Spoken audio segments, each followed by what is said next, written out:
Kadosh, Boker Or.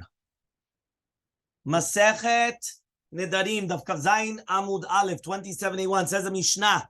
In the beginning of the Perek, we were talking about 4 Nedarim that the rabbis permitted without a Tarat Nedarim. One of them was Nidreo Nasin. What exactly is Nidreo Nasin? A person comes and Nidiro Chavero Sheyochal Etzlo. Imagine a person comes and he says, I'm inviting you to eat my house. And if you don't come, you're going to see the trechot they're going to give you. You know what it is?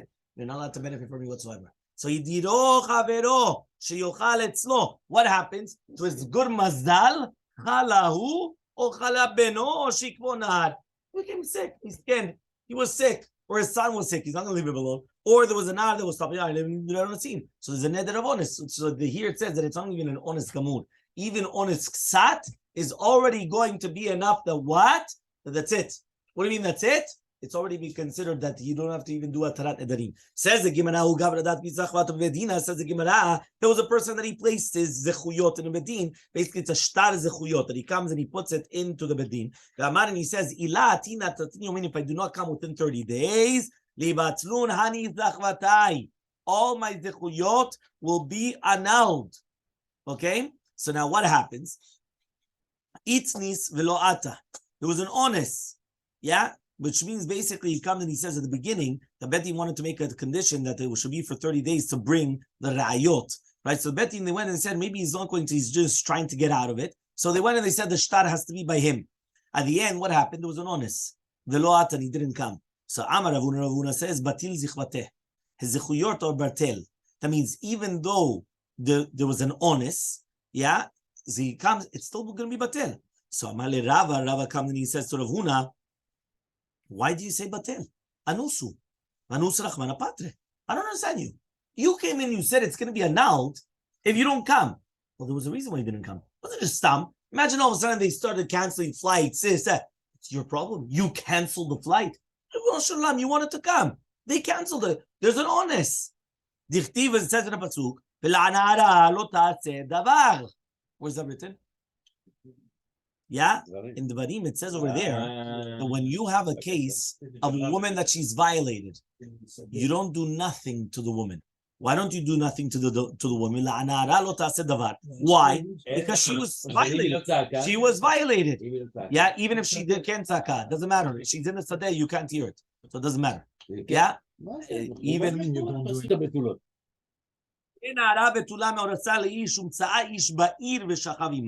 So when a person comes and he finds Nara Betula and he goes and sleeps with her, she didn't scream in the city.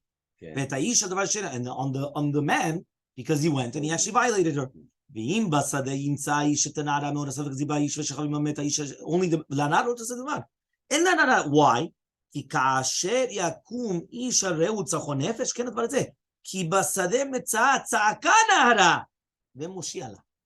She screamed, but it doesn't help because she's in the tzadeh. Because she's in the tzadeh, right? The concept is that in the city she has to sleep. Why didn't she? Why she has to scream? Why didn't she scream? Right? Because of that.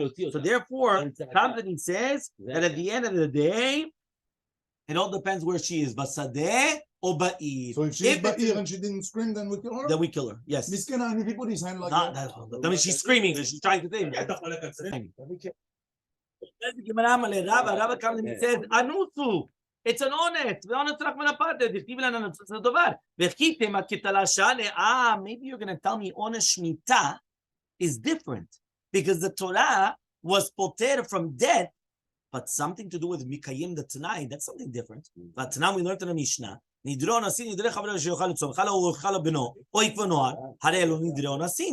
So therefore you see it's still an honest. It's only by death that there's the concept of honest.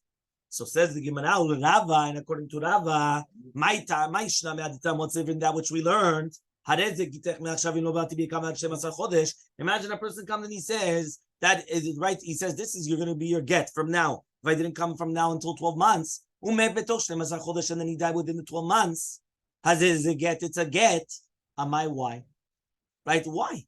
At the end of the day, Vaminas is an honest, meaning now we were trying to compare from death to what we just mentioned now, death to the concept of Hidiru Chavero in our Mishnah. Now we're going from get, which is also honest, to this case now. So says the Gemara, Amre, Din Mashane Hata, maybe it's different over there. Kavzayin Mubet 27b, maybe it's different over there. Tihava Yada Demit, Min Lealta Vagamar V'yayiv Gita. Right? But he comes and he says this. He says, if Be'emet, right? He comes and he says this. If Be'emet, you would have known that he died within the 12 months, he would have given the get immediately. Because the Ikad and the Nitinat get was not was only just to poter from Ibum. So now what happens is now that we're coming and we're making a condition, right? That it's going to be tonight that he shouldn't come. So his dat should be that it's going to be a get, even if he doesn't come, right? Because of the onus of death. But matpis zichuyutav, right, was something completely different. Right there, it wasn't on dat kiyuma tnai be'onus. So says the Gemara, Maishna ma'ahu da'amar lehu, ilo atinu mikana tatin yomim v'gita. Right, what's the difference between this case and another case where you have a person that he comes and he says, okay, this is going to be a get if I don't come within 30 days. The ata upaske ma'abra. He comes and all of a sudden he can't cross the river. They made an honest. They can't cross the rivers. Samar lehu, he comes and he says, so he's on the other side, he's screaming, I'm here, look, I'm here over here. The Amar Shmuel says, Lo shmati, it's not called that he came. Am I why? I mean, it's honest. So answers the Gemara, Dilma anusa de migal yashane, umabra migale unse. Maybe you're going to say that if there's going to be an honest, right, there's a certain honest which is migule that doesn't come with all the other honest. Why? Because it's more shchiach. Meaning, if you already know, right, if you already know that there's going to be ptakim, or there's going to be, you understand? I mean, that you have to take that into account. You can't just say, I don't know, honest. What honest? You understand? What honest? You knew that, you know what was coming, right? Exactly. You know about it. So if you know about it, that's your problem, right? It's your problem. Or Ravuna, and according to Ravuna, when we're talking about that person, he was mevatel zechuyota michti asmachtahi. At the end of the day, this tnai was an asmachta, but he wasn't mevatel his zechuyot only because he's coming and saying, maybe I'm not going to come during that time. Asmachta lokani, asmachta is not koneh, which means it's not going to be common koneh. So answers the Gemara, shani acha, it's different than mitafsan zechutan. Here in the case of Ravuna, it's different because he had his zechuyot in bedin, and they're out of his reshut. So therefore, for sure, it was already kilu, he was makneh, and there's no more anymore asmachta. Okay, asmachta just means that kilu, maybe I'm going to give it over to you, but it's not that. Here it's mamash kinyan, because here he gave them over to bedin. Once it's given over to a third party, it's already different. It's out of my hands anymore. It's out of my jurisdiction. So says the Gemara, but if you're going to tell me now that if he's going to come and take them out of his reshut, it's not considered an asmachta, but then we learned in the Mishnah. Imagine right now you paid off part of your debt and you gave the shtar, right, to somebody else, to a person, a shlish, to a third party. And he says, right, if I don't give it to him from now to 30 days, give him his document. And therefore you could take the entire debt from me again. One more time. He came and he paid, let's say, a third. Let's just give it the example. He paid a third. Now he comes and he says, okay, fine, give the document to this person. Right? Now he comes and he says, if I don't come within now it's 30 days, give it to him, and now he can collect the entire thing again. Because he's got a document against me. The time came and he didn't come. Rabbi Yomi, you have to give it to him. Give it to the guy. Why? The Tanai was fulfilled. Gamarnu. Rabbi Yehuda Omer, lo yiten. Rabbi Yehuda says, don't give it to him. So says Nachman name of Rav. And Alachak Rabbi Yosef Amar Shasmachta Kanya. The Alachah is not like Rabbi Yosef that he says that a smachta is going to be koneh. So you see from here that even though the loveh comes and he takes out the shtar and he puts it in the hand of a shlish, it's still an asmachta, and an asmachta is not koneh. So the Gemara's answer is shani hacha. It's different. He didn't come and say, you know what, give him over the document. He said, my zichuyot should be annulled. When he comes and he uses the terminology, my zichuyot should be annulled, so then that's already a kinyan. That's like kodat baldin. It's like I'm putting my foot in it because I was the one that said those words. So the fact that I went and I said the words, my zichuyot should be annulled, I lost my rights. I lost my privileges because I was the one that said it. I didn't just say, yo, give him the document. No. I was the one that came and I said, the vihilchata, what's alacha? Asmachta kanya. Asmachta is going to be koneh v'udo lo anis, as long as there's no anis. So the kanu mineh betin chashuv, and it has to be that they were in a betin chashuv in order to acquire it. Meaning that if he gave it over to a betin chashuv, so therefore be'emet it's going to be asmachta kanya. Okay, we're just going to do the Mishnah. The Mishnah says, Nodrin laragin ulcharamin umochsin, right? Which means this. Now that we just learned that there are different types of nedarim, that you don't even have to do a tarat nedarim, it's already done on itself, right? So now we're going to say, what happens if a person made a neder to people that are bandits, people that are murderers, right? So you come and you swear to the guy, yeah, I'll give you everything, No, that's right? That's right. He's done it. Yeah, he's done. What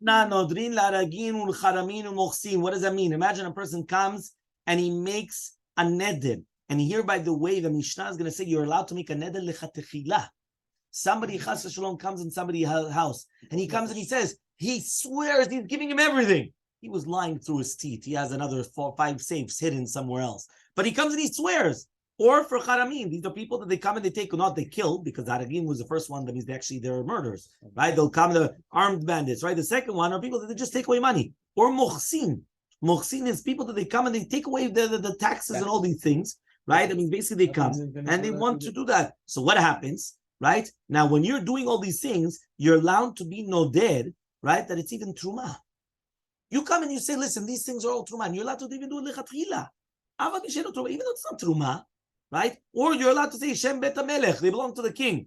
Even though it's not belong to the king, and you're allowed to do that even lechatechila, right? So says the Gemara, Bet Shammai says, Bakol Nodrin, in all these that we mentioned, whether the Haragin, Haramim, Muhsin, you're allowed to do that lechatechila chutz b'shavua, except for a shavua, because shavua is much stricter than a neder. If you remember, we said that the shavua was a punishment in the Torah, right? But they're not the neder. So the comes out that the shavua is stricter than a neder. So you can make a neder, you cannot make a shavua. Ubet Hillel omrim, ubet Hillel come and they say, af b'shavua, even a shavua. That means according to Bet Hillel, shavua neder is a bidyuk oto davar. Why? At the end of the day, you have the permission to come, and you could swear that it belongs to the king. That means it's not your property; it belongs to the king. Right? Or it's truma, so it belongs to the Kohen, or it's whatever. Now, all these things, shavua, check it, doesn't matter. You're allowed to do that. Okay? An extra machloket between Bet Shammai and Bet Hillel. Bet Shammai omrim, Bet Shammai comes, Kavchet Amud Aleph. We're just going to the Gemara. The Mishnah says, Bet Shammai omrim, Bet Shammai says, Lo yiftoch lo beneder, lo yiftach lo. What does that mean? Don't do it lechatchila. What does that mean? If he never asks you to make a neder, don't volunteer. That's what Bet Shammai is saying. Bet Hillel omrim, yiftach lo. No, you volunteer. You come and you make an neder. What's the big deal? You do it. No problem. Third machloket, Bet Shammai omrim, Bet Shammai says, B'ma shehu madiro, even with which you actually opened up to make the neder, but not more than that. Meaning, let's say it was, remember, according to Bet Shammai, you're not allowed to volunteer. So according to Bet Shammai, he forced him to make the neder. But whatever he made you make the neder, you make the neder. Don't add on, al tosif. Don't add. Bet Hillel omrim, af ma she'en omrim. You could do whatever you want. Even add another 20 things. Ketzad. Amar lo, he comes and he says, Emor kunam ishti ne'net li. V'amar kunim ishti ubanai ne'nini. He comes and he says, make a vow that your wife will never be able to benefit from you if you're lying to me and you don't give me all your money. So the guy comes and he says, not only my wife and my children. He adds on. That's the case. Right? V'amar kunam ishti ubanai ne'nini. Bet Shammai omrim ishto muteret, banav asurin. Bet Shammai says the wife is permitted because they forced him to do it. It's permitted. But since he added on the children, his children are surim. Everyone's going to be permitted because, again, according to Shita Bet Hillel, you're allowed to add on. Have a wonderful day.